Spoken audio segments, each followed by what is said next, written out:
Hi there, and welcome to Call to Cinema. Tonight is a bonus extra for the channel. I did a pre-tape one as opposed to a live one earlier on today. And if you have not checked that out, please do. Like, share, subscribe, and tweet that video, please. And right now, what we're going to do is something a little different and a little bit of fun, which I hope you guys enjoy. So, as an extra bonus, because we're all looking for all that creepy stuff for Halloween. Hey there, Amy. Welcome, man. Is my microphone working okay? Because the light is not on.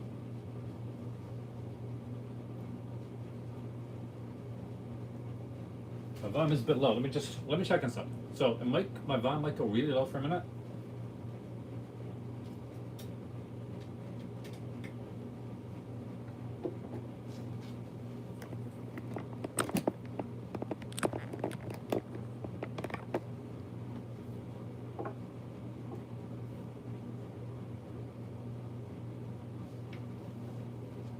How about now?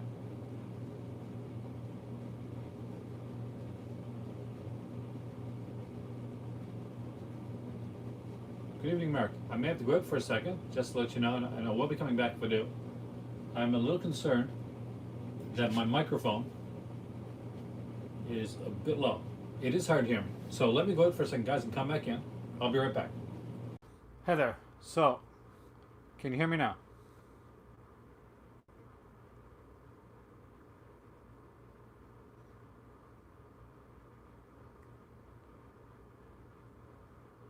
Hey there, Dirk. So, I had to leave here for a bit. Hey there, Mary. So that to fix my mic, apparently I had to turn it off and turn it on again. So what I need to know right now from everybody is my mic now working okay?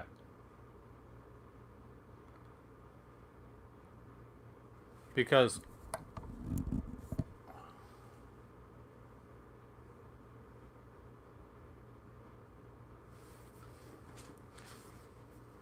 I'm actually using a different mic right now. Perfect. So apparently what I had to do was unplug and plug. Well, I had to turn off my iPad and turn it back on again in order for it to actually set working. So this is my secondary mic that I'm using right now. I will do a test on my other mic afterwards, but not right now. Hey there, Richard. So I'm going to open it up. We're going to see some Scream Factory stuff, because I thought it'd be fun. Hey there, Dustin.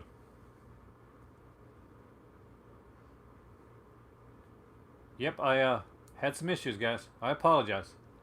Thank you guys for waiting, by the way. I really appreciate that.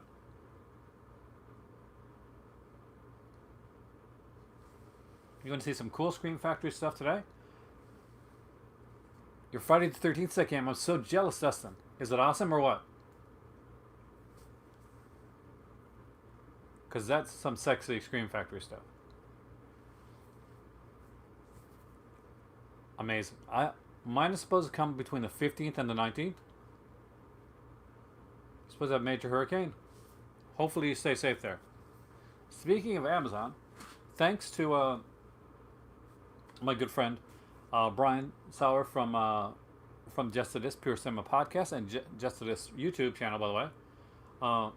Because of that, I actually signed up to be an Amazon associate. So every once in a while, when I'm talking about a film, I'll link it, the Amazon thing, in my box down below. And if it's a movie you're interested in, it helps out the channel by doing it that way.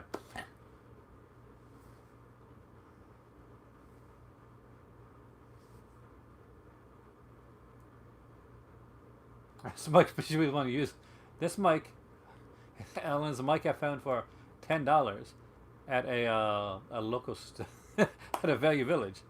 But why does it sound better? So do you want to dive right into the Scream Factory stuff? You want to go right into it? So what I did was I picked 15 Scream Factory titles that I think are underrated,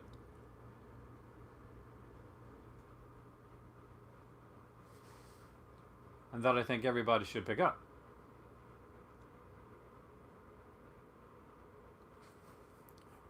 Who wants to go straight in Scream Factory?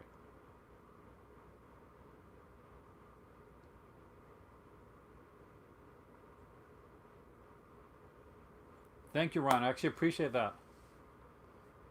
I never thought about doing the Amazon thing before, but I was talking to Brian the other day. Well, part three comes with those 3D glasses. It won't, and there's a reason for that, Hertistic, because. By the way, I got to check out your podcast that you did. Hey there, Anthony. Because my God, it's so the light is so bright on this one. Sorry, it distracted me. So the what was I going to say? I was saying something. I totally forgot what I was going to say. I didn't get the one with the lithograph and the poster. I wish I did. If anybody remembers what I was saying better than I do, feel free to let me know, because I apparently don't.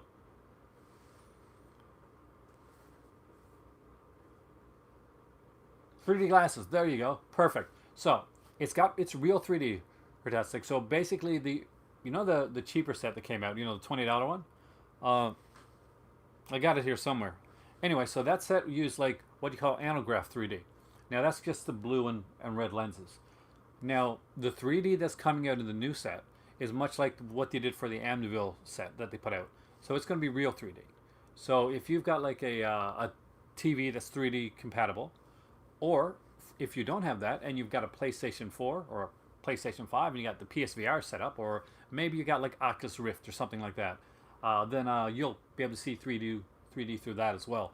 So there are different ways to see 3D, even if you can't like see it through regular. Remember that the PlayStation 4 does work as a 3D Blu-ray player, and the PS4 does have PSVR, and that is pretty awesome. So no 3D glasses this time around, but just the for me, I got like a TV where I can actually do that. You got PSVR, so Dustin, you're set. You better check it out. Let me know what you think of it if you watch it with PSVR, because that's probably how I'm going to watch it. So let me know how that turns out for you. I'm not getting mine until after I get back off my vacation. I was talking to my better half tonight, and that's why I didn't make a video earlier, because we're going to miss each other. So we spend a bit of time together, just relaxing and chilling.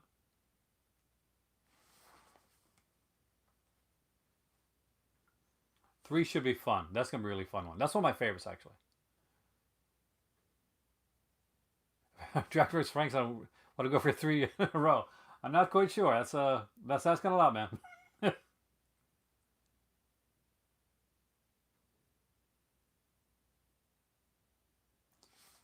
Strange to load up one disc of Friday 13th Part 3 with two cuts. What's only really like is the 3D cut and like and the it's the and the original one.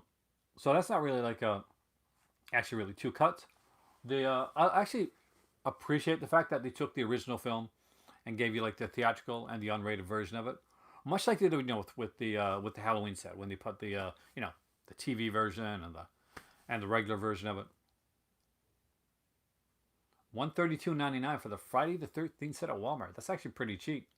It makes me think that from the way things are going now, knock on wood, that the Friday the 13th sets may not be as hard to get as we initially thought. Not as hard as the Halloween sets. Now, that being said, I would still get it now as opposed to later on, because later on, I'm going to guess there is a time limit on this set more than likely, and probably on some of the deals that they got done. So I always do that. I always look into that. That's important.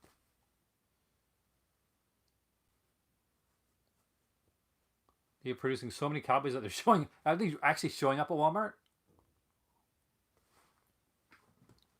All right. Speaking of Scream Factories, that may or not that probably won't show up at Walmart. Not all of these anyway. But that I think are underrated, and if you don't have them in your collection, I really do think you should pick them up, and I'll go through them and I'll tell you why. And anytime that I'm doing this, you can stop me at any time, ask me a question about the film, especially if something that you're interested in, features, anything like that. Yeah, I couldn't. I have like $12 in my bank account. I checked today, actually. Oh yeah, it's a So, you guys ready?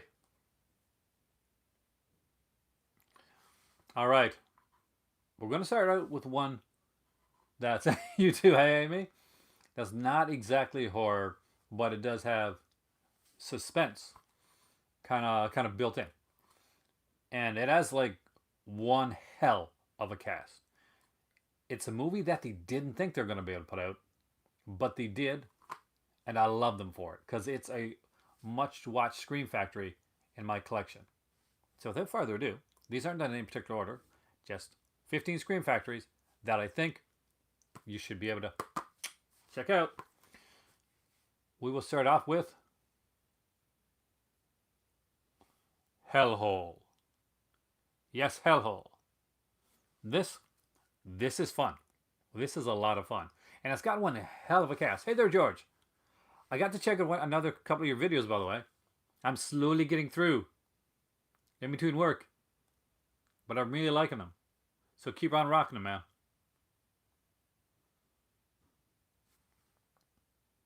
So, Mark, I've got you intrigued. Haven't heard of it, Dustin. So, Hellhole. Ready for the cast? So, it stars Judy Landers of the Landers sisters. Um, Ray Sharkey, who steals this show. The show, by the way, Ray Sharkey was amazing in this. Ray Sharkey is amazing in everything. Rest in peace, Ray Sharkey. I'm not finished with the cast yet, though. Don't worry. Mary Wernoff, who you know is one of my favorite actresses. We have in here also Marjorie Gortner from Food of the Gods. We have Richard Cox, Terry Moore, Edie Williams is in this movie, Robert Z'Dar from Maniac Cop, and the great Diane Thorne, almost unrecognizable from her Ilsa role in this film here as a crazed prisoner. This is a lot of fun. There is a ton of really cool stuff in this one right here. There is actually an interview with Mayor Warnoff on here. Oh, not only is Ray Sharkey in this, Ray Sharkey steals it. He is the sadistic killer in the film. Yeah, he's a prison guard and a sadistic killer, all in one. And just to let you know, that's kind of a there's a storyline with him, like, and it's not a mystery. We see him kill people. So let's read the plot because I think some of you guys are interested. Having witnessed her mother's brutal death, Susan, played by Judy Landers, gets amnesia from a fall while being pursued by the killer Silk, played by Ray Sharkey. Awakening in Ashland Sanitarium, she is once again terrorized by Silk, disguised as an orderly, to pry an incriminating secret from Susan's brain. Silk forms an uneasy alliance with Dr. Fletcher, Mary Wernoff, a psychotic scientist who has been testing a new lobotomy technique, using helpless inmates as their guinea pigs. The vicious experiments are carried out in the Hellhole, a torture den awaiting Susan as its next victim. And there you go. So,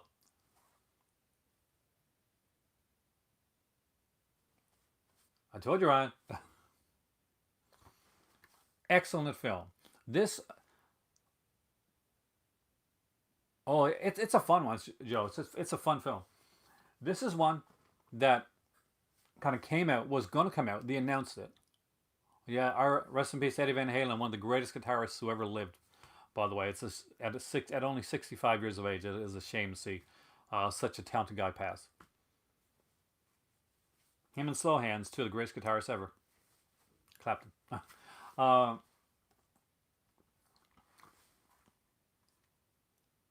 But if you have never checked out Hellhole, definitely 110% check that one out. It is a fun film. It's a blast. Ray Sharkey chews up the scenery, and I do mean that in a complimentary way. When he's on the screen, like that he's there. He has that presence, and it's such a shame. Like, there's this movie that I remember, and I'm not quite sure if it was put out by anybody or not. Like, as in a special feature edition. Maybe one of you guys can let me know, because I'm sure somebody's seen it. But there's a movie called The Rain Killer, and that stars Ray Sharkey. Anybody remember The Rain Killer? It's got this like VHS case, and he's like wearing this like long trench coat, almost like a Giallo-esque look to him. Nobody? Just me? Okay, maybe that's just me. Anyway, The Rainkiller is one that I really would like to see. Love to see like Vinegar Syndrome or Scream Factor. So I'm put that out. It's a really fun film. I liked it back in the day. Anyway, ready for the next one? So do you think this one will be one that you don't know, or one that you guys haven't picked up? Because it's got a good cast. This one here. Oh, you know it. Excellent. Tenure. You know your Ray Sharkey, Ryan. I'm going to read out the cast of this next film, and you guys tell me what you think the next film is. See if any of you guys have this one, or if this is another one that kind of fell under the cracks with all the stuff Scream Factory puts out. This one has Sam Elliott,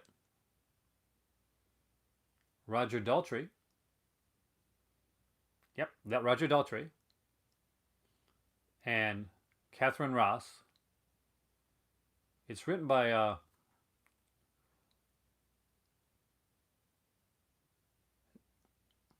British writer Jimmy Sangster.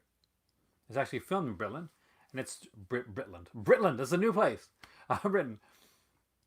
And so far, and by the way, it's directed by Richard Marquand. I know. You did a stream on that. I missed out on that. Do you know what Videodrome? Say it. You can say it. Oh, so beat you to it. The Legacy. It is the Legacy. By the way, you know what?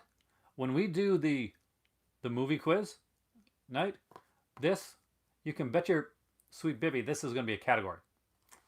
So know that ahead of time. That I'll be doing that. The Legacy is an amazing film. You have this on DVD. This is a cool one. Like feature-wise, just so you know what the new stuff is. Not unfortunately, there's all we got interview-wise, but it's actually a really good interview with special effects artist Robin Grantham. New high definition transfer, theatrical trailer, TV spots, still gallery.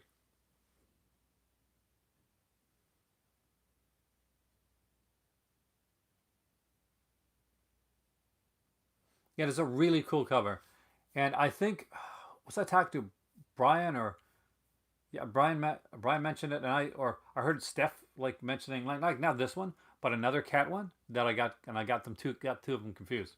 I think it was Brian. I think I was talking to Brian. But this one I love. So if you've never seen this film, basic premise behind this film is Catherine Ross plays an architect who is hired to go to England, a place where she's always wanted to go. You ate chicken but choked on ham bone. What's the other one? That's Roger Daltrey, right? And she's sent there basically for an architectural project. She doesn't know what it is. It's very mysterious. Her boyfriend Sam Elliott goes with her. They get into a little accident, and they end up at at this really big like estate that this rich old guy owns, who passes away pretty much right away, and everybody comes in to find out who's the heir to his legacy. And it's quite the legacy. That wasn't even like a pun, really. I was being kind of serious. It is quite the legacy, and I love this film. And this is a film that has an ending that I didn't think I'd like if they went in the direction that they went in, but because this plays out the way that it does, I actually adore the ending of this film. And I remember when I watched it. It had been a long time since I'd seen this film. I didn't remember the ending of the film. So yeah, I was all over this one. Like the action, like the crossbow. Remember the crossbow? So the Legacy, guys, if you have not checked this one out, this is a Scream Factory one that I definitely recommend.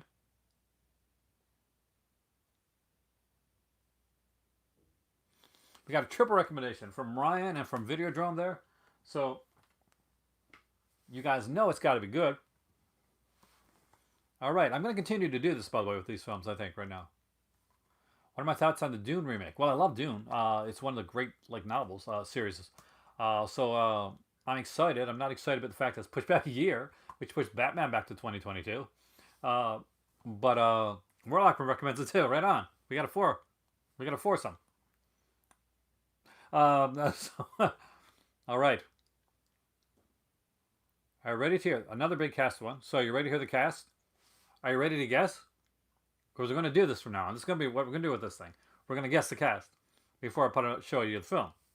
See how many people actually have the film or seen it. And I'll leave the main cast member to last.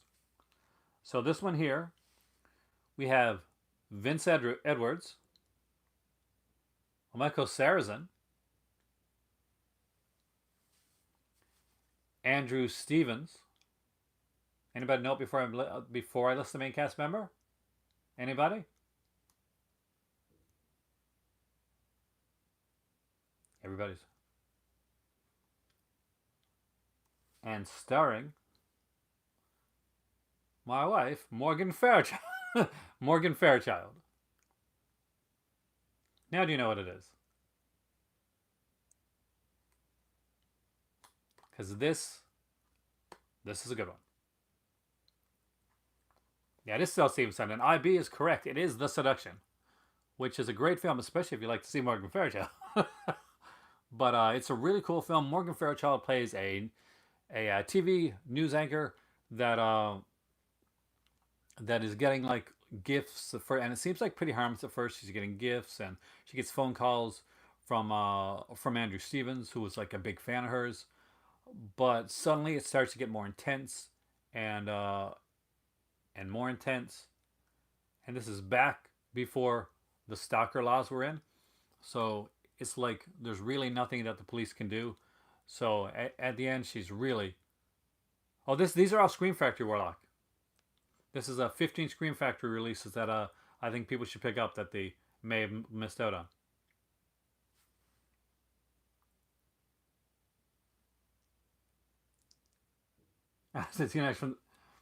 Feature-wise on here, this thing is loaded, by the way, guys.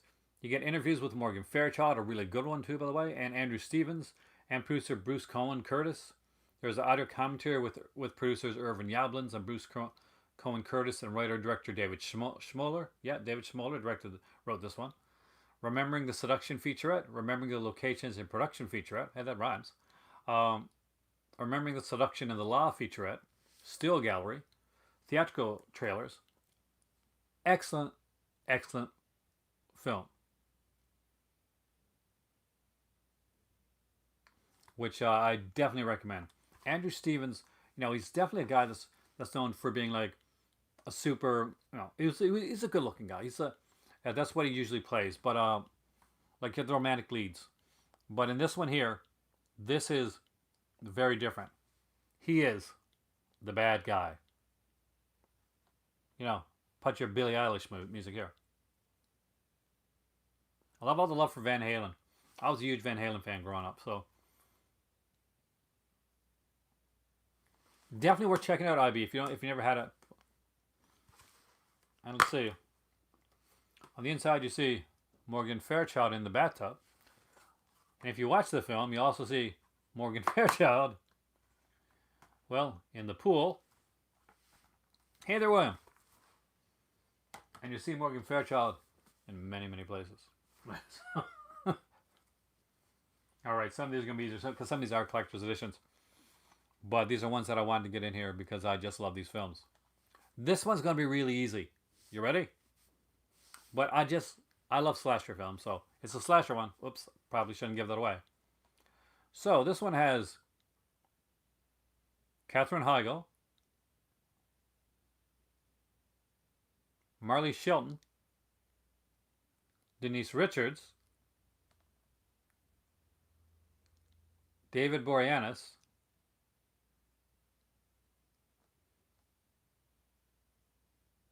it's one of my favorites. You guys know I love this movie.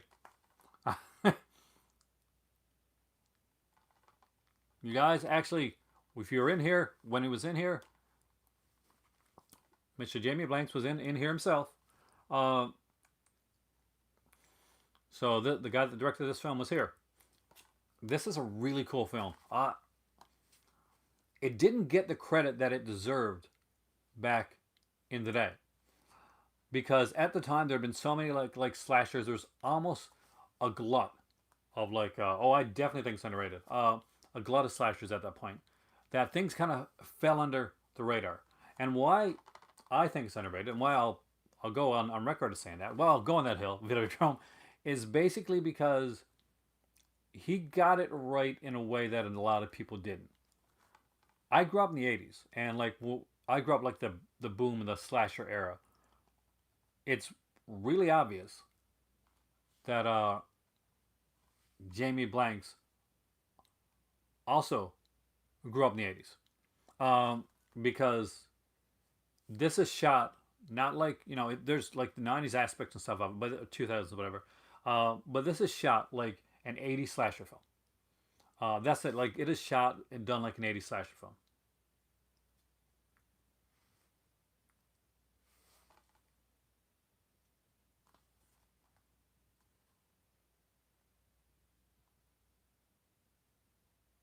The Killer Mojo. That's the thing. Was getting a lot of stuff from the '80s slasher film. He was obviously a fan of that, and I appreciate that because there's so many slashers that were coming around at the time that were trying to be Scream, and this wasn't. This was doing so. This probably was hurt more by not being Scream, by not being like kind of what the not being super meta. Anyway, so feature wise on this one, we got a lot of stuff here, guys. New 2K scan of the original film elements, new audio commentary with Jamie Blanks, Don Coscarelli, and author Peter Brack. New interviews with Jessica Caulfield, Denise Richards, and Marley Shelton. New interview with co-writers Gretchen J. Berg and Aaron Herberts. Composer Don Davis, and editor Steve Merkovich. Audio commentary with Jamie Blanks, another one. A vintage cast and crew interviews, probably from EPK Kit, and theatrical trailer. So there's a ton of stuff on this release. And don't you just love the cover? Like, just look at the cover, man.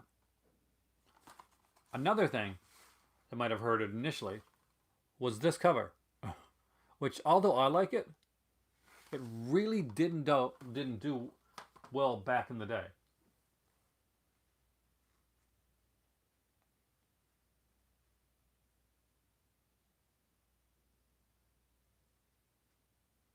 I totally disagree with you, Videodrome, but you do you.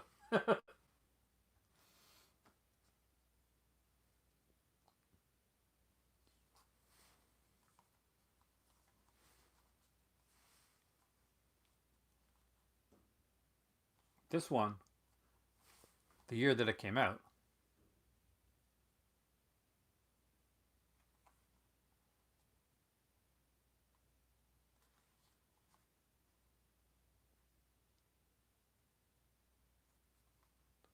okay. No, I actually think it's a really good film. Like, so just to make it clear, I really like that film. I championed the film before it came on Scream Factory. Back in the day when it wasn't doing very well and not a lot of people were unfortunately watching it.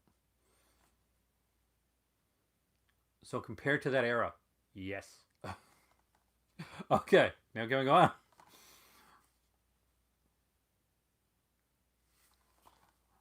I wonder if this one's going to be harder to guess. And please do hit the like button, it helps out a lot.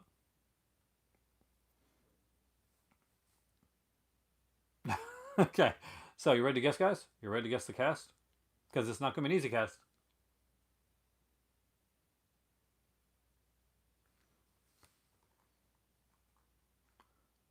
We've got Carrie Lauren, Bunty Bailey, Cassie Stewart,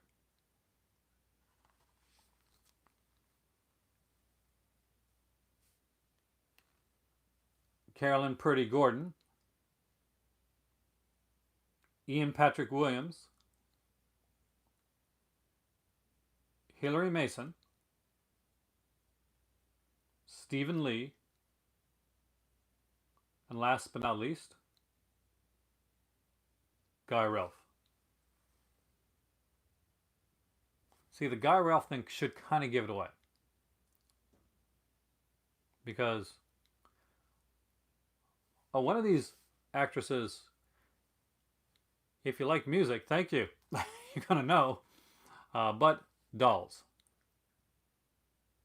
Yep, this is the one. It's Stuart Gordon, and for me, it is truly one of his best films. And one of my favorites. It's like a twisted little Grimm's fairy tale, um, brilliantly done. If you're a fan of if you're a fan of Aha, for instance, then you're gonna know this too because the video Take on Me, that blonde-haired girl that the lead singer of Aha jumps into the comic book to save, and he gets her at the comic book at the end. She's in this film. So when you look at this here, and in like some posters, it shows a blonde girl with like two like doll eyes. That's the girl from the Take on Me video. Little known fact. This had one of the great covers, and I love this film. Every time I watch this film, I find something else that I like in it. Feature wise, it is a late night one, Richard. So I do commentary with Stuart Gordon and writer Ed Neha. I do commentary with actress Carolyn Purdy Gordon and other cast members. Ties of Terror, The Making of Dolls, an all-new retrospective featurette. Interviews with director Stuart Gordon, producer Brian Yuzna. Stars Carolyn Purdy Gordon, Ian Patrick Williams, executive producer Charles Band, special makeup effects artist Gabe Bartalis, and Johnny Vulich, and more. Storyboards to film comparisons, theatrical trailer, and more. So there you go. Dolls. Truly should be in everyone's collection. This has got one of the blue banners. Maybe this one's out of print. I'm not sure. If it's not, pick it up. Because it's really worth having. It's something you should have in your collection. Hey there, TA. Welcome. Out of print? I hate when that happens, man. Well, if you ever see it around somewhere, or you see it like on a decent price on eBay, it's a really loaded edition, and I do recommend it. Don't Look Now is amazing. Don't Look Now is a film that I would use to teach editing with. When it comes, yeah. So when it comes to like if you're going into film and you're going into film editing, then look at Don't Look Now as one of the films that you study for editing, because it truly is one of the classics for that.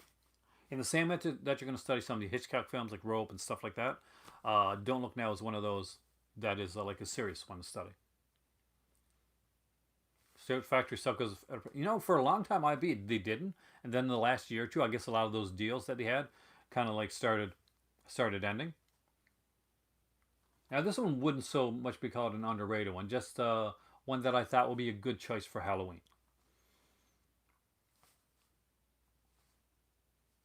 Cast-wise, see how long it takes for this one. I think it's going to be pretty easy. Yeah, From Beyond stayed in print for 7 years, so that's actually not bad. So this one has Hell Heavens. I'm going to see how quickly you can get this one, guys.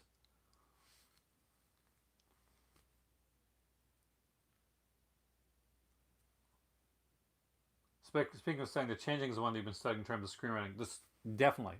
Always study like stuff like that. The Changing is an excellent film to study. There's films that one of these days I'm going to do like a whole thing on like films that I like to look at for screenwriting, for editing, for cinematography. We'll do something like that. It'll be fun, a bit geeky. All right, so nobody got with Hell Havens. William Jallo, Kathy Podwell. I'm doing this slow to give you guys a chance. Linnea Quigley, and Mimi Kincaid. You're right, Ryan. Right on the Mimi Kincaid, who is related to Rue McClanahan. Again, not an underrated film, but definitely one for Halloween that everybody should check out every Halloween. This is a Halloween perennial favorite of mine. I watch this one every Halloween. Maybe not on Halloween Day, but within the month of Halloween, I do watch this film.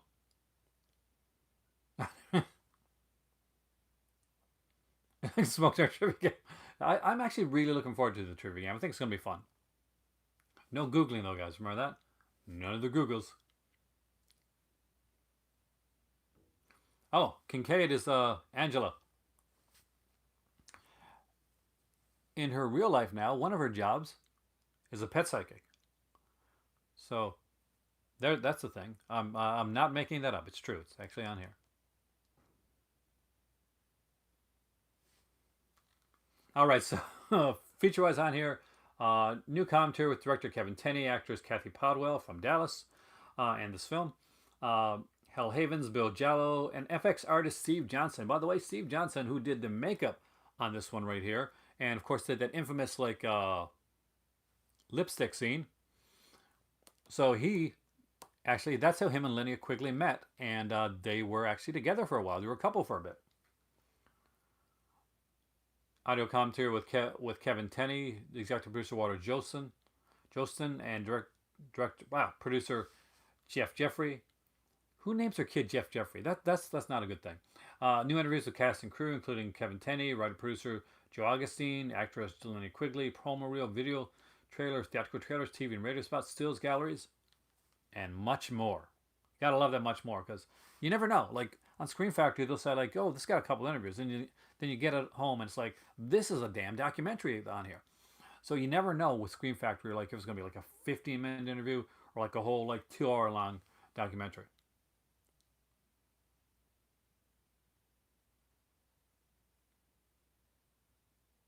Called the cinema double shot. I like that. Thank you, by the way, Dave, for being the first person to comment on my review. By the way, guys, I put up an actual pre-tape review tonight of a film that I was lucky enough to get the chance to review. I don't get the chance to review a lot of films, but every once in a while, when I'm reached out to by a studio like Tricoast, I get review stuff, and that's always fun. So I actually did the review. Well, actually, tonight I did it yesterday, but then I retaped it tonight and I put it up today. So if you haven't checked that out, please check that out. It's a really, really like I get nervous when I do pre-tape stuff now because it's been so long, and this is kind of like my area of expertise. D'Argento cinematography is off the charts. Yeah. Bob Clark's Black Christmas. Like, watch that. It's an interesting film. I mean, the trailer. Did you? I do always whenever I do reviews for films now. This was an idea of my better half, by the way, which I thought was brilliant. Was to always like link the trailer for the film down in the description of the review. So whenever I do a review for a film now, I will always link the trailer down below. So good or bad, the trailer is going to go down below.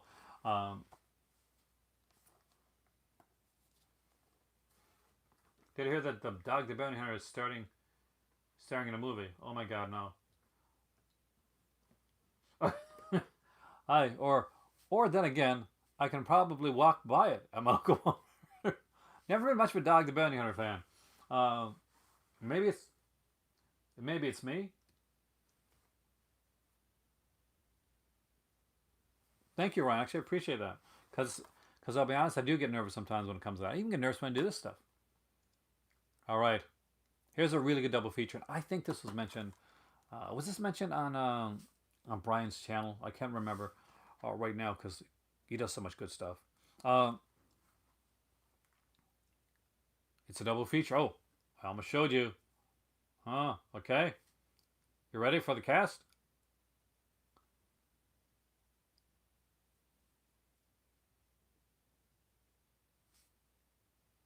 On the page as well. That's actually a good idea, Warlock. Actually, I might take you up on that. Thank you. That's great minds. Okay, so the cast of one of the films on here has Donna Wilkes from Angel. It has Craig Wasson. It has Marion Hill from Blood Beach. It has Flo Garish from Don't Answer the Phone. You guys can guess whatever you want to. It has Christopher Lloyd from Back to the Future. It has Klaus Kinski.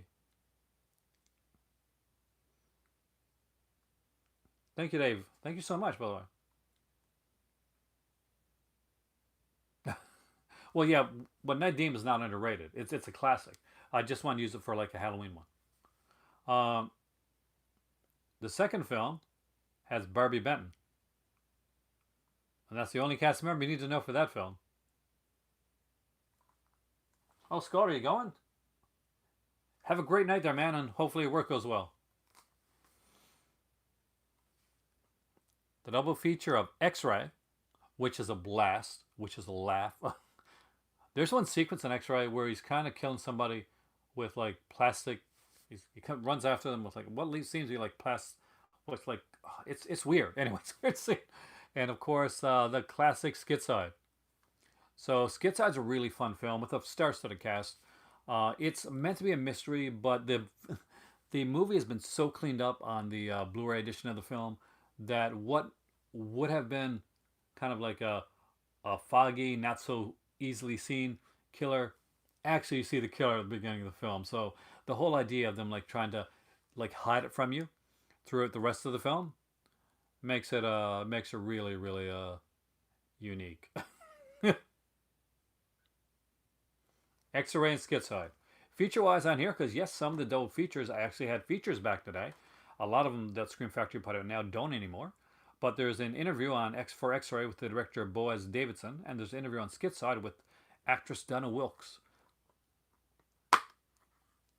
Oh, this one's going in a print. Yes, 110% guys, grab this movie. It's an excellent, really fun film. Set of films that you're going to kick yourself if you don't get this one. If you're a slasher fan, if you're just like really fun, cheesy films that kind of go under the radar, this Videodrome, this is the perfect example of something that kind of falls under the radar, that just gets missed out on.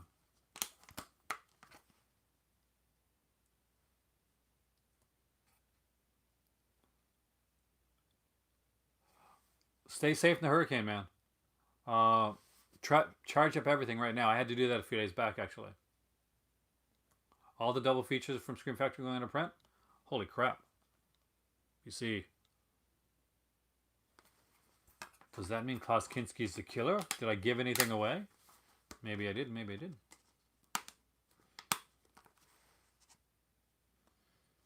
And some of the many fearless vampire killers. I don't think so. You mean like Polanski's, pardon? Yeah. If it is, I did not hear of it. Has that been put up by anybody? I thought it was put up by somebody, but I can't remember who. And maybe it was Scream Factory, but I don't. If it is, I don't know. I don't have it. It's all right. Are you ready for the next film? Because it's going to be really easy. because of your conversation. All right, this one's a double feature. David Hasselhoff, Linda Blair, Warner Archives. Thank you, Carrie. Do we know what this one is? Yeah, you do. Because it was just mentioned. Two of the La Casa series, Ghost House and Witchery.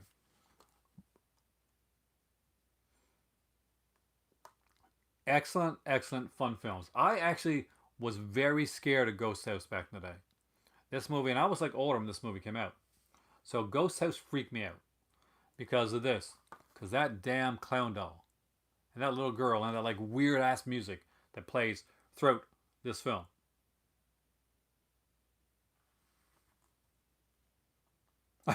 Yeah, you're see there, we're in tune there. It's a really fun one. It's part of the La Casa series. One of these days I'll talk about the whole La Casa thing. Witchery is a lot of fun. I mean, it's way, way more fun than I remembered it being. Because it's one that I thought was going to be iffy. I bought this for Ghost House. I didn't remember Witchery almost at all.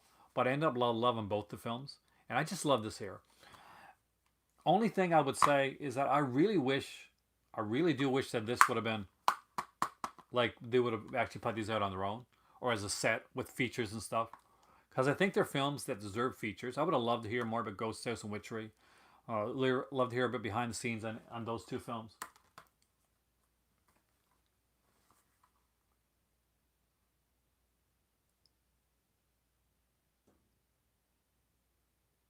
Oh, really? You're like 8 years. That's kind of actually cool.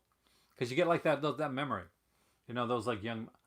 That's like when I was young and I watched. Well, the first movie I ever saw, one of the first movies I ever saw, like in like a drive-in, was Texas Chainsaw Massacre when I was around like 4 or 5 years old. Lady in White is definitely a horror film. It may or may not be on this list. All right. You ready for this one? You guys ready to guess? Here we go. Lolita Lori.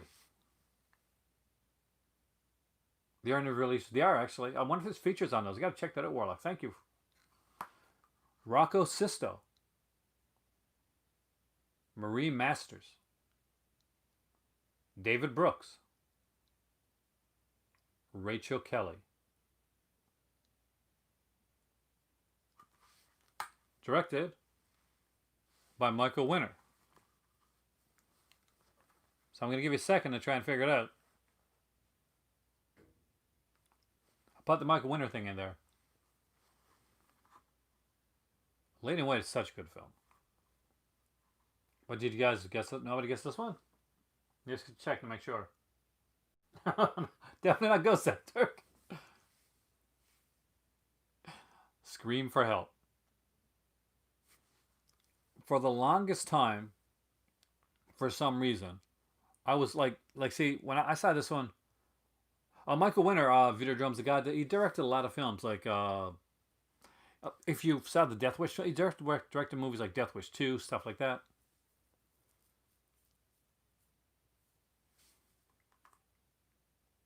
So Scream for Help is one that I really liked when I initially saw this one on VHS back in the day. Now, for some reason, I guess I got it mixed up. I saw it probably around the same time that I saw stuff like Stepfather and films like that, and Popcorn. So I always looked for this film, but I could never find it. And the reason I couldn't find it was because I kept looking for Jill Schoelen, the actress from Stepfather. And of course, but she's actually not in this film. It's actually this much younger girl right here. But for some reason, which I can't explain, I just mixed it up. I guess because it was like an evil stepfather type of thing.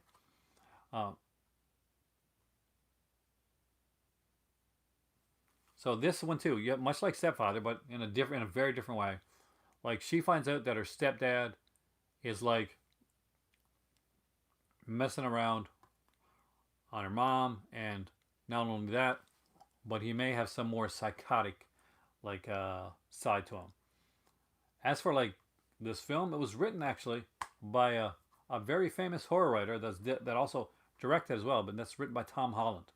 So if you're thinking, yep, Child's Play.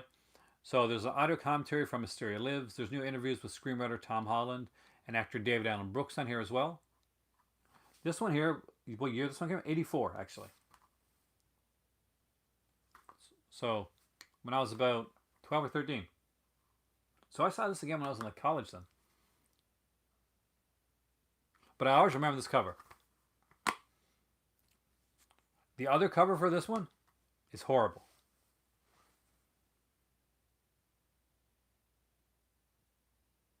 '84 IB is my favorite year. I can tell you so many stories about '84. Again, this is going to be easy for you. Catherine Hellman. Alex Rocco. Len Carew. Lucas Haas. Hey there, Deck. We're guessing these, by the way, by actors. Directed by Frank Loggia.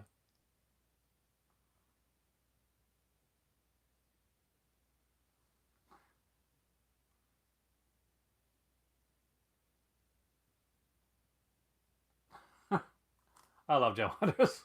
It is Lady in White. Really good edition, by the way. If you haven't picked up this one, definitely pick it up. There are 2 cuts of the film on here.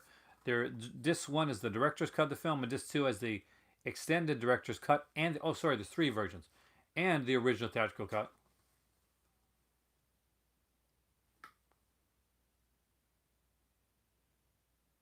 Yeah, bad covers are often unexpected surprises when the movie's really done well. I got to rewatch Party Down. I actually really like that show. Feature-wise on here, well, you got 3 cuts of the film. That's one thing. You got an audio commentary with the director, introduction by the director, deleted scenes, behind-the-scenes footage, introduced by the director, behind-the-scenes photo montage, extended photo gallery, original theatrical trailer. So I guess you could say this is definitely director's approved. Hey there, Dagger. Welcome, man. But it's a really good, underrated little ghost story, starring a very young Lucas Haas. And if you've never seen it, it's one that I definitely recommend.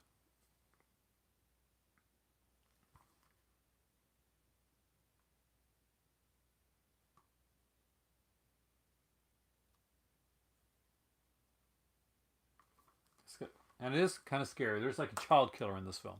So,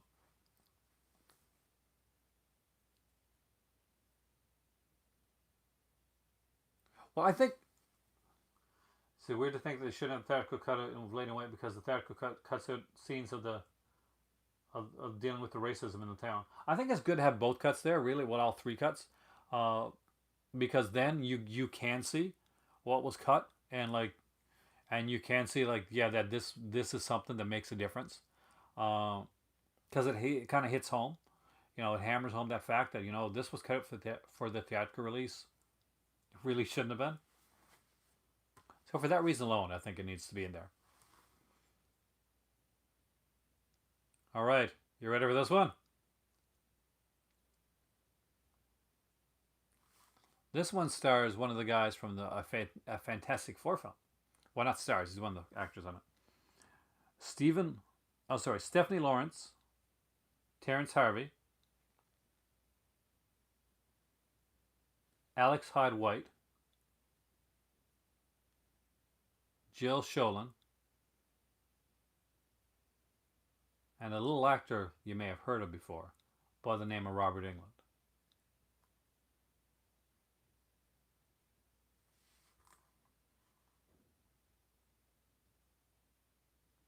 And nobody's guessing that one?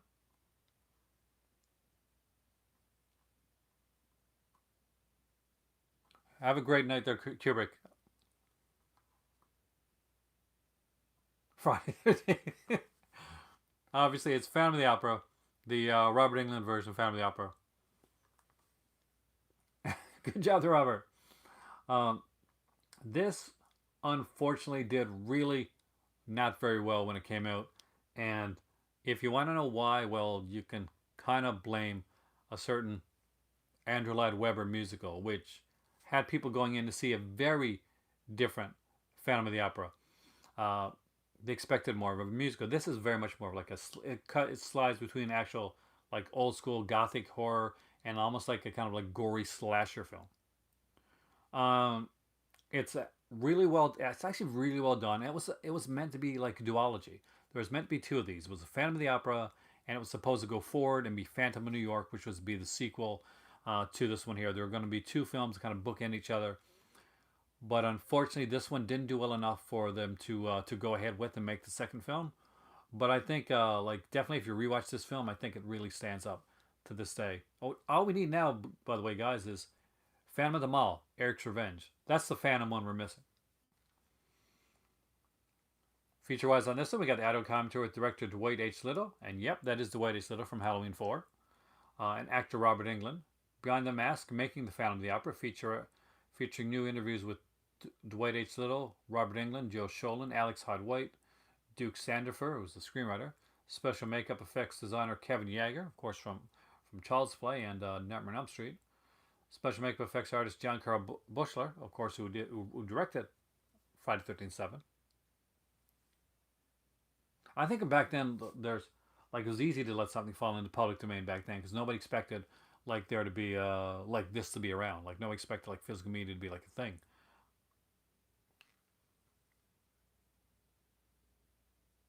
John Volek has worked on this as well. Everett Burrell, composer Misha Segal, actually it's really good on this one, and theatrical trailer.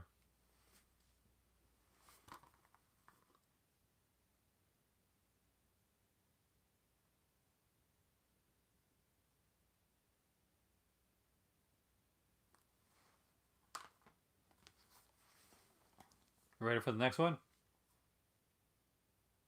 Let's see. Let's see how quickly you can guess this one. Eddie Albert, Kate Capshaw, Christopher Plummer, Max von Sydow, Dennis Quaid.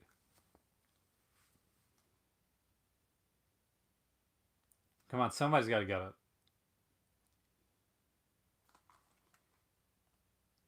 Dreamscape, of course, Ellen. It is the fantastically underrated Dreamscape with the snake guy who gave me nightmares when I was a kid. Really did. I'm not even joking. Well, the Phantom of the Paradise is already out, so that we got that one. But Kiss Meets Phantom of the Park, that one we do need.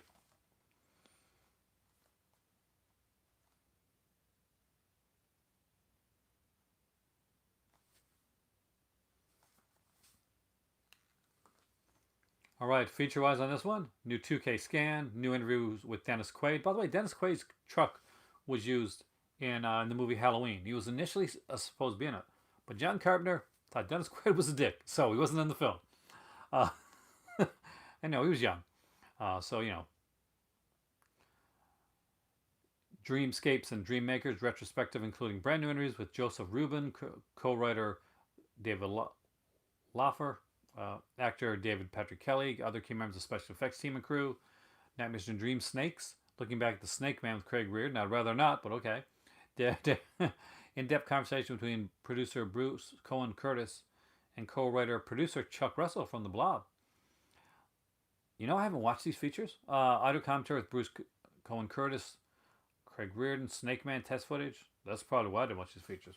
Probably because I'm waiting for my better half. She loves this film.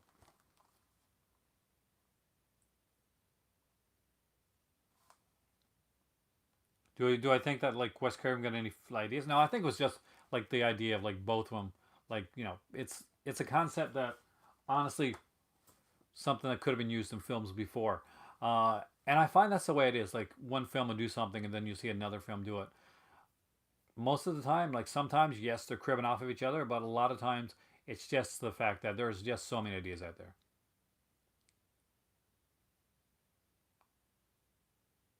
I love Phantom of the Mall, Eric's Revenge, which also has Morgan Fairchild as the mayor, and it has Pauly Shore. For those of you that remember Pauly Shore, I'm going to leave this one for last. All right. I see the screenshot of Alice's extended. Not yet. I'm trying to stay away from an EW until actually I get the set myself and I can actually watch it.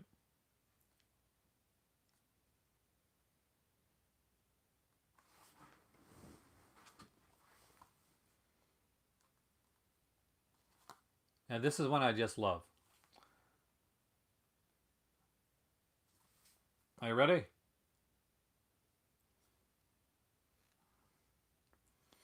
Michael Rosenbaum. Hey there, Jason. You got to guess the movie by the actors. Joshua Jackson, Loretta Devine, Tara Reid, Robert England, Brad Dourif. Robert got it. Alicia Witt, Rebecca Gayheart, and Jared Leto.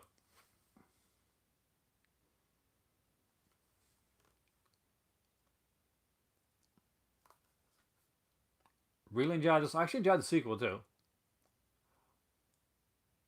Hey there, Damon. But the opening sequence with the the turnaround, bright eyes, like scene, and like the I really like I had a big crush on Alicia Witt back in the day. Like who didn't? A lot of us did, right? But let's no more like I think there's only one sequel. Yeah. There's Bloody Mary. Yeah. So this was being redone, actually. Yeah, Damon. Actually, Jamie Blank said, by the way, that she's really sweet in real life. That he still talks to Alicia Witt, and she's actually really nice. She was really a pleasure to work with. So that was fantastic to know because you never know, like when you know what people are really like. But she apparently was really nice. But anyway, feature eyes. Holy crap. Audio commentary with the director, producer, and assistant director. Audio commentary with director, writer, and actor Michael Rosenbaum. Michael Rosenbaum has a really good podcast, by the way. theatrical trailer. This too is a feature-length documentary, and by the way, does it ever? It is an amazing documentary. If you have not seen like the documentary alone, like one talk about like the genesis of filmmaking, like this one, Valentine, I had like these comprehensive like hour and a half long documentaries going through the complete like working of the film from like trying to get it made to how getting the writing done to casting it to the production of the film to the post production to the publicity. Everything is like mentioned on this.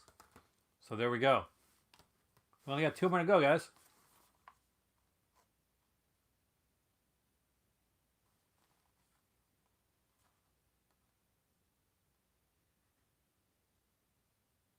Oh, definitely, Dirk. Definitely give it a shot.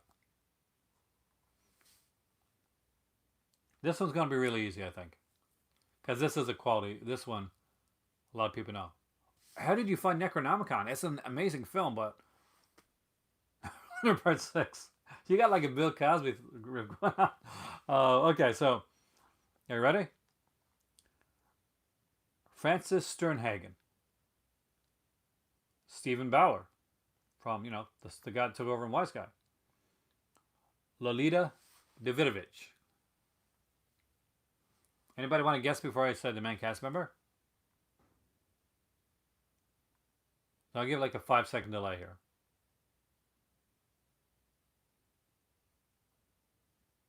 You're right. See, I was fair to you this time.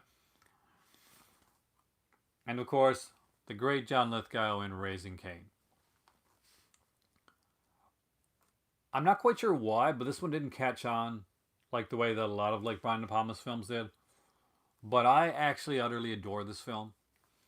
From like its opening sequence right to its shocking ending. Which is very much, and I'm pretty sure that when De Palma made Raising Cain, and with the ending of the film, Tenebrae was on his mind when he did Raising Cain. Because if you remember the final shot of Raising Cain, and you remember one of the final shots of Tenebrae, get it? I don't want to spoil anything, but like, remember Tenebrae?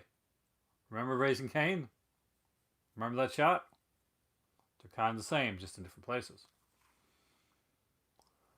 Feature-wise on this one, we get 2 different versions of this film. We get the theatrical cut of the film, new interviews with John Lithgow, Stephen Bauer, Greg Henry, who was in almost all of his De Palma's films, Tom Bauer, Mel Harris, and editor Paul Hirsch.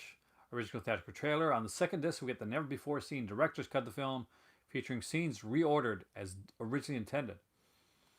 New, Changing Cain, Brian De Palma's cult classic restored. So,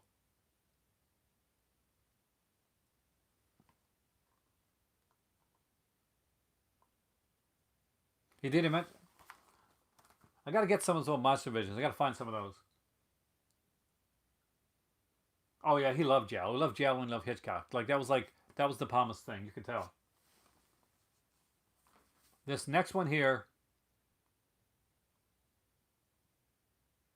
Oh yeah, I do that all the time. Fun movie, like even movies that I didn't like maybe a year ago, and I'll rewatch them again because I'll be like, I got to give it another shot. I got to like just see where it's gonna go.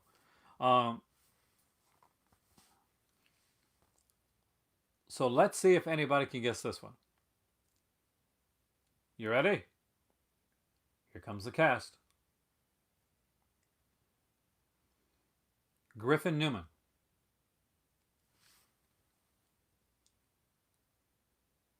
Hey there, Brian. We're guessing these by the cast. He came in on the last one. So let's see if you can guess this by the cast. Griffin Newman, Johnny Orsini, Chris Conroy, Mackenzie Rossman,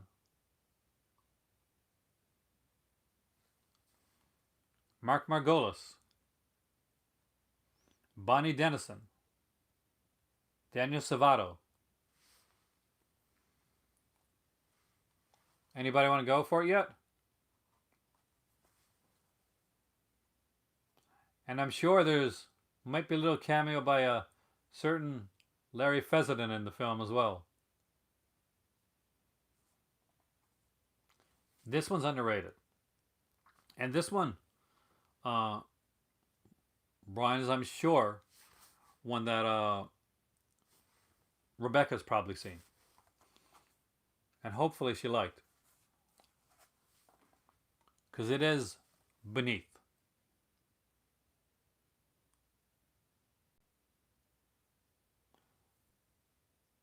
Yeah, right. So this is a really, really fun film.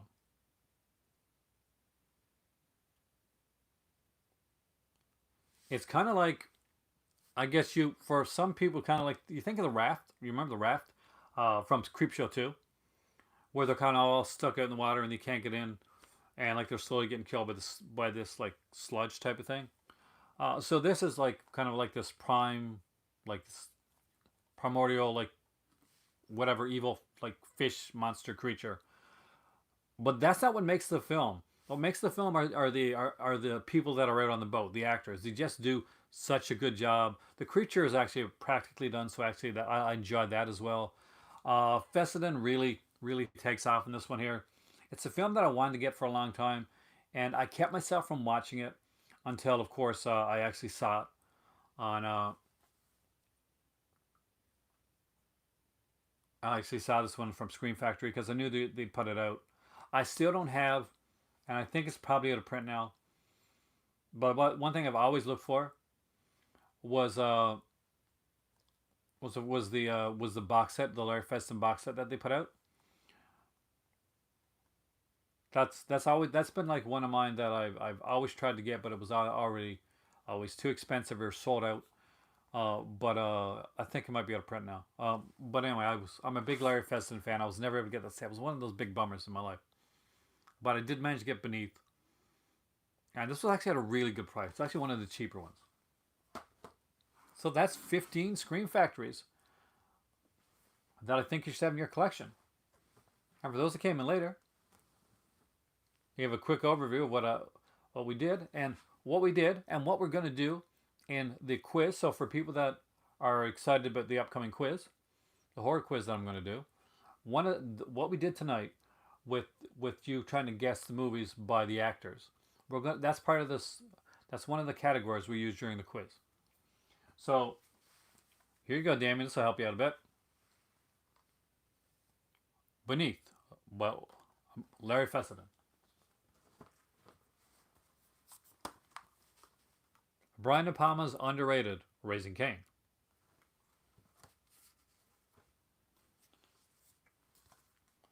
Jamie Blank's slasher classic Urban Legend.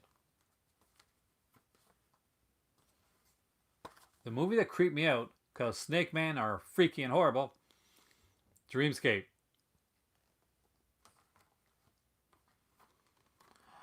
There should have been two, but there was only one.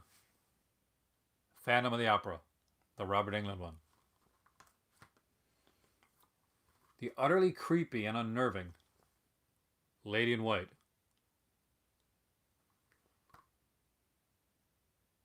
I'll tell you what's scarier, a ghost or a child killer.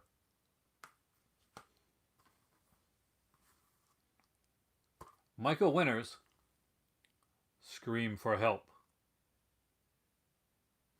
It's just got that pinch of Michael Winner sleeves that only Michael Winner can do.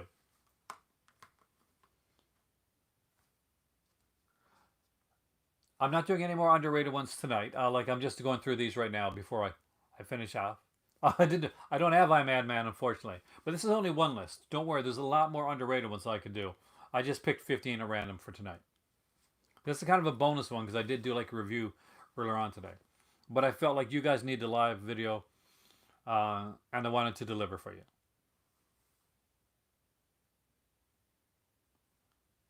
Ghost House and Witchery. Classic Lacasses.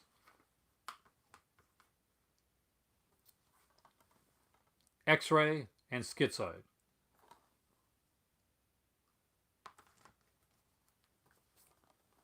Night of the Demons. Gotta love those Linnea Quigley scenes. Stuart Gordon's Dolls, produced by Brian Yesna. And I love this cover. Valentine.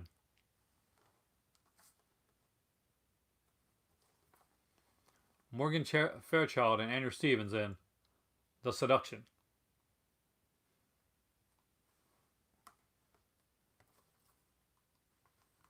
The ultra amazing The Legacy. Please check this one out. There was a sequel to Night Demons. Actually, two sequels to Night Demons. There's Night Demons 2 and 3, Dave.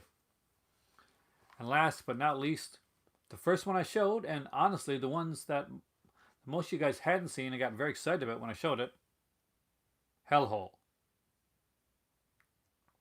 With the great late Ray Sharkey.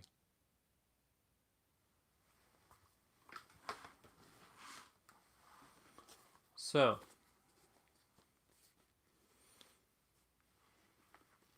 you gotta watch it, Brian. It's amazing. I've seen the Blu-ray of The Entity. I don't have that one yet.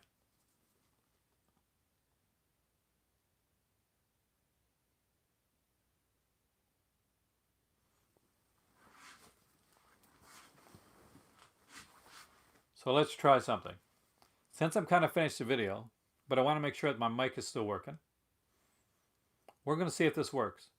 I'm going to try and switch over the mics. By the way, for those who don't know,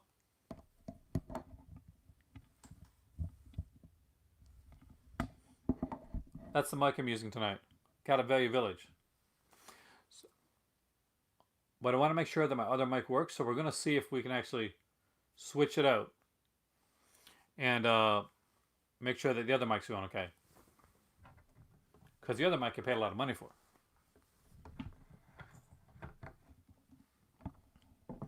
And it's courtesy of my patrons.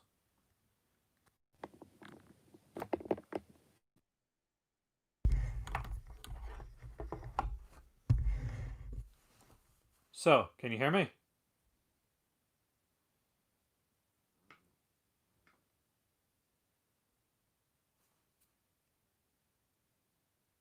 Excellent. And the light is on and it's shining bright, so that means both of the mics are working well. Which is good, because that means I can keep my... Your son used the Blue Yeti? The Blue Yeti is amazing. Like, that's way more expensive mic than the one that I got.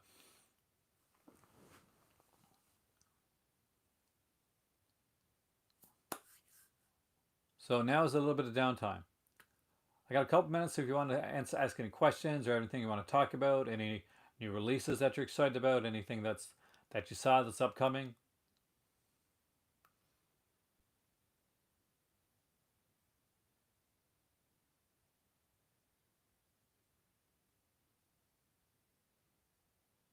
Oh yeah, like I bought the initial one, the black, like blue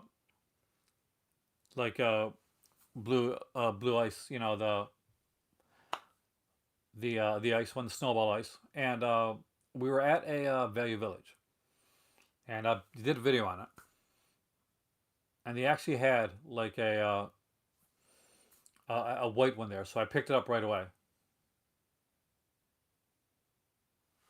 Thank you, I really appreciate that, by the way. You guys are really awesome for actually sticking with me, even though I had technical issues initially. I actually turned my thing back off and on again.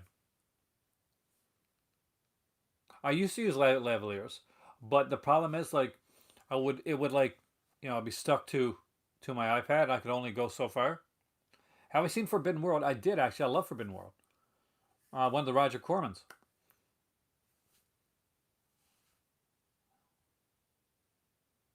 Unobstructed Views offering some Shout Factory for pretty cheap compared to elsewhere in Canada. Definitely worth checking out, guys. The new Robert De Niro, War with Grandpa. Actually, I saw it. Looks good. For U.S. cultists, Walmarts are carrying the two new Vestron Shivers Little Monsters for $13 each. If anybody want to send me Vestron videos, Little Monsters and Shivers, I'm right here. I take donations.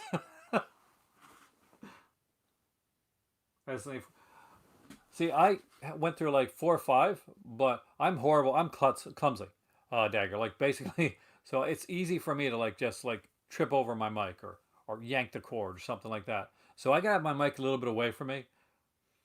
If I could buy only one, which one would I buy? Shivers, I think.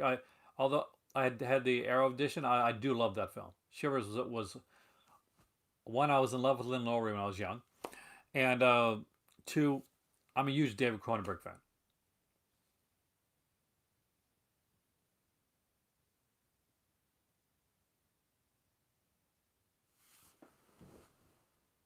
Think to move to Canada? It's I gotta say it's a nice place. 1076 for Shivers. That definitely is a good price. Is that the new Vestron video one? Like here in Canada, a lot of the Vestron videos are kind of like they did like a bunch of stuff, and most of the time the price was pretty good. Then it got like really. Did you ever watch the Vestron channel streaming? I did not know they had a streaming channel. To be honest with you, like I know they did like stuff. Well, I think the 1999 version of The Haunting of Magenta, but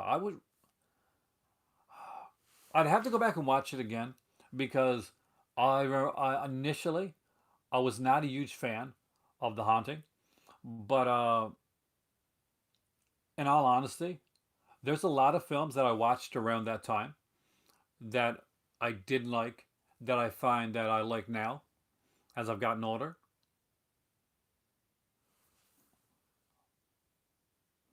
Like I didn't initially like many of the Dark Castle films when they came out, like the original ones. But I utterly adore House on Haunted Hill now and 13 Ghosts. Like I love both of those films. I champion 13. As you know, you listen to Cob Whip's podcast. Like champion 13 Ghosts remake over the original. But by far. Um, but uh, but I really would have to watch it again.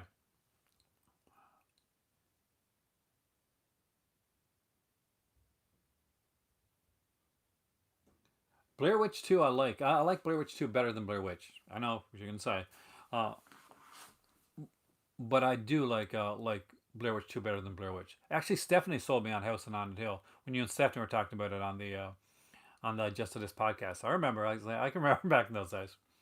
Um, I think the Legend of Hellhouse came by Scream Factory, didn't it? I think I got it.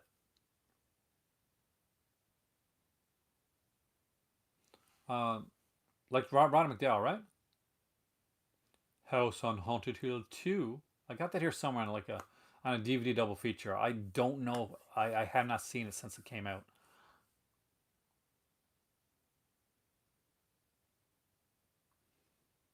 But there's like a lot of good releases that I could have mentioned on here that I didn't mention this time around. Is the seduction as sleazy as the problem says? It is pretty sleazy. But it's a good film. Like don't get me wrong. Like it's a good film. But if you're asking me, are you going to see Morgan Fairchild? Yes, you're going to see Morgan Fairchild. Um, but it's actually a really good film. Returned House on Ante. That's the name for the second one, right? Yeah, I'd agree actually.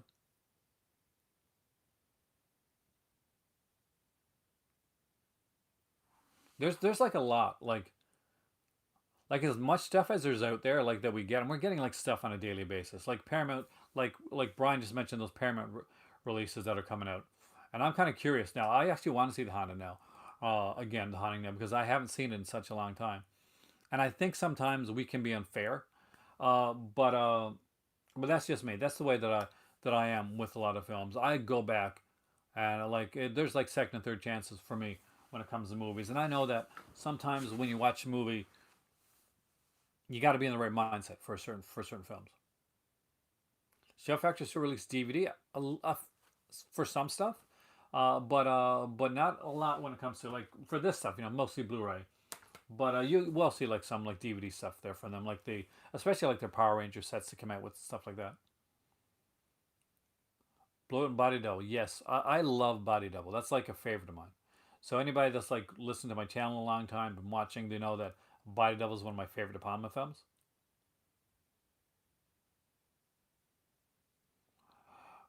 That's killing me, Warlock. Like, those really sexy parent releases. We're not getting any of them here in Canada. They're not showing up on Amazon.ca. Um, I I desperately want them.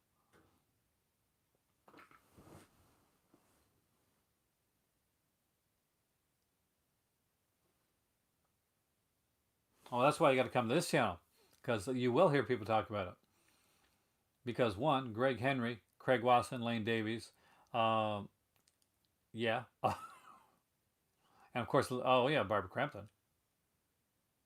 Bay Street, the $50. Oh man, what's my favorite of the 15 that I got here?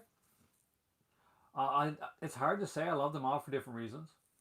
Uh, I know that the year that Dolls came out, it was my release of the year, and there were big box sets that came out that year. But I actually like focused in on that release. But the reason I mentioned all 15 of these are 15 movies. These are go tos for me. These are ones that I've watched in my Scream Factory collection more than once. I specifically chose things that weren't picked by like the Cravens and the Carpenters and stuff like that. I wanted to go with different stuff than you would initially see in a list like this. So that was like Lady in White is sold out too. Damn, that's a good film, man. If you get a chance to see it, it's actually a really good film, and it's horror in a different way. Now, I gotta say, I did watch a movie on Shutter because I'd heard everybody talking about it, and I wanted to finally see it. So I watched The Host. Anybody ever see The Host? I guess yeah, probably everybody's seen it by now. So anybody see The Host? Put up your hand if you saw The Host. Not the monster one, but the one like on the with the seance. What do you think? Did you guys like it? Panther Squad. I want Panther Squad because I kind of dug it. It's kind of like it doesn't run too long. It runs like 50 something minutes, so just over like a Zoom call, pretty much like a little bit like longer than that because they do have like that where they at the beginning. Oh, The Host, yeah, like it's on Shutter. It's a Shutter exclusive. Um, and basically what it is there's six girls, I think six girls, and they get together on Zoom, you know, because everybody's working from home and stuff like that, and they get a medium into there, and they're gonna like do like a séance over a Zoom call, and like the medium warns them at the beginning that be serious about it, like be careful. This we're not in a room all together where we can hold hands and protect one another. So it's we're reaching out over over electronic device for to do this séance, and and things go really wrong really fast.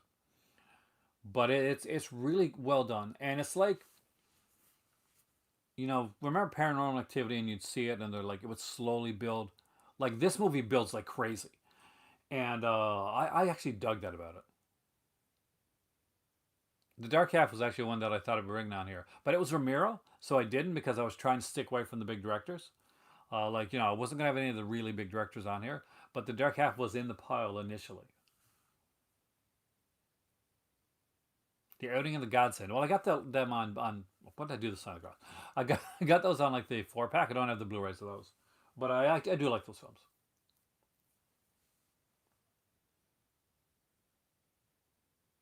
Hashtag horror. The Lure. That's one of my better ones. So Criterion put that out. Strange Colors of Your Body's Tears. So yeah, I do recommend that one. There's one that I saw a trailer for called Scare Me, which looks like a comedy horror and looks like it's kind of up my alley. But I have yet to see it. It's like two writers. One's really successful. One is kind of like really struggling to make it, and they get together in a cabin, and the pizza guy comes along, and they try to scare each other with scary stories. So the trailer looked really good, but I haven't seen it myself. Just wondering if anybody had seen it.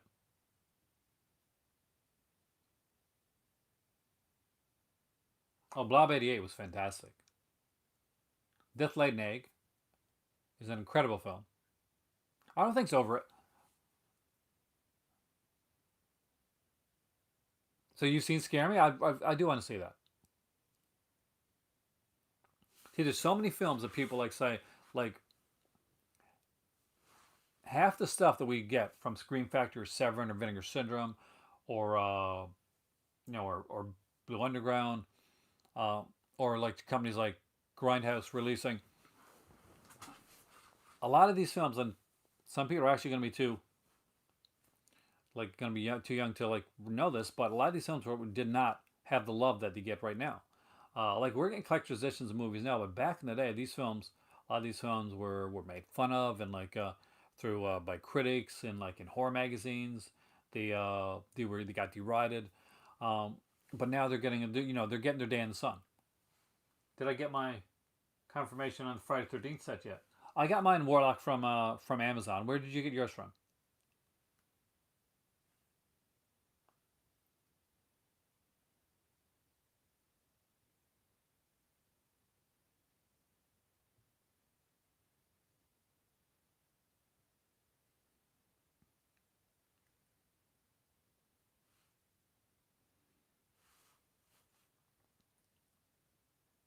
Yours from Sheffield. Well, you're going to get yours before mine. Uh, I'll let you know what it says. I think mine is between the 15th and 19th, but I'll just check just to be sure.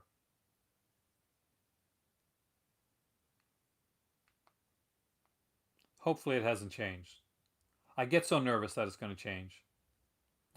Arrive between the 15th and 19th.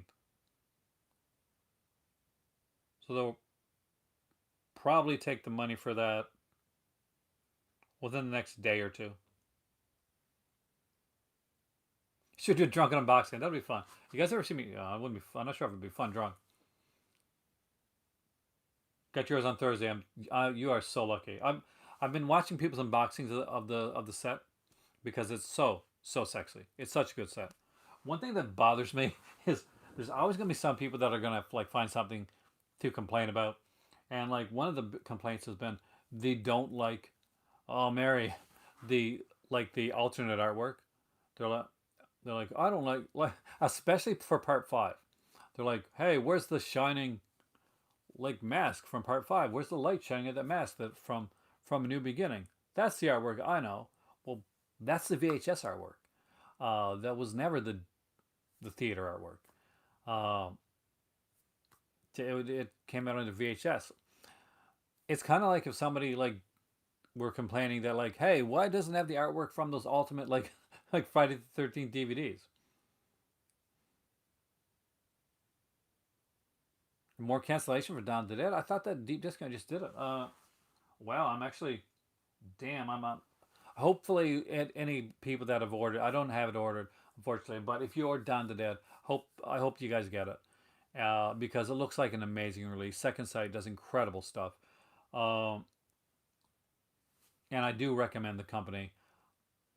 I've talked about them a few times. Brian's talked about them on his channel a few times there, and there's a video for you, Brian. Just this. Are you still here?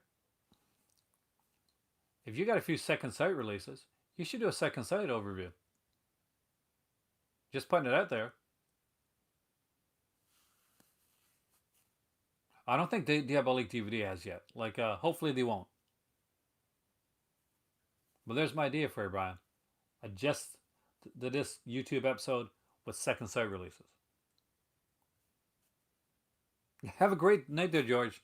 Enjoy your movies. Enjoy your indicator stuff. You have an amazing collection, by the way. And not just indicator, like all your arrow stuff, too. I'm always ready to bounce ideas off. All right, guys. So at 89 minutes, which is around the perfect sweet spot for a good exploitation slasher film. Thank you so much for joining me here tonight. I will hopefully see you guys here again tomorrow, because you know what tomorrow is? Tomorrow's my day off, which is one of the reasons I could do this late video tonight. Oh, I wish I'd. Whiskey would be nice right now. I am Aaron. You are the call to cinema. You guys rock. Also, a special thank you to my Crimson Card out there, because you guys do amazing stuff. Thank you for like being in here with this whole like microphone issue. I appreciate that so much. Have a fantastic night, guys. I will be putting every once in a while. Now that I'm doing the Amazon associate thing, you can support the channel by clicking some of the when I see really good deals. I'll put it down there in the description box down below. Have a great night, guys. I will see you soon. And man, am I tired. It's time for tea.